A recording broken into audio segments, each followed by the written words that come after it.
आज आपण चाललो होतो छत्रपती संभाजी महाराजांच्या जयंतीनिमित्त गावात आपल्या मंडळाकडे, कारण आपल्या मंडळाचं आज होतं स्टँडिंग शो आणि सगळ्यात पहिला गाडीला चावीला नीट गेलो आवीच्या घरापाशी आणि जाऊन बघितलो तर जायला आबाळ बिल आलं. तर मग पहिला आतमध्ये गेलो आणि भाऊ बसला होता निवांत. भाऊला भेटलो आणि सांगितलं मंडळाकडे आणि इथनं नीट निघालो मी पण परत गावात. बाहेरून बघतो तर काय जायला दुनियाचा आबाळ आला. तर मग पहिला गाडी नीट आलो आपल्या मंडळापाशी आणि तिथे सगळे सेटअप वगैरे करून ओके झालं आणि पावसामुळे ताडपत्री लावाल आणि इकडे आम्ही बॅनरचं काम करताना भाऊ साऊंड चालू केला की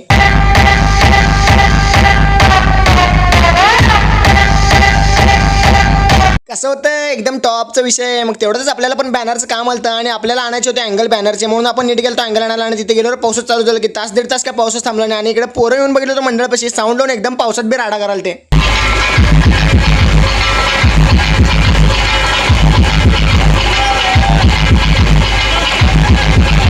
आम्ही पण पाऊस काही थांबेल वाट बघत बसला होता साईडला.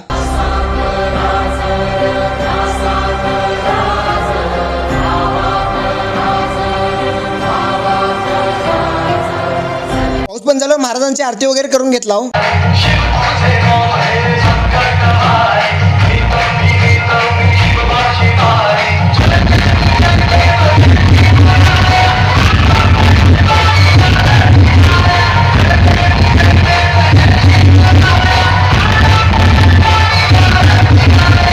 आरती झाल्यावर मी पण राजाला घेऊन नीट निघालो होतो घराकडे, कारण पाऊस परत चालू झाला आणि राजा पण मला सोडून गेला. आणि जायला या पावसामुळे असलं जाम भिजलो होतो आणि थंडी असलं वाजाल तर ना आता काय सांगू तुम्हाला. आता पहिल्या घरी जाऊन कपडे वगैरे चेंज करून झोपून टाकणार आहे. तुम्ही व्लॉग आवडला असेल तर लाईक फॉलो नक्की करा.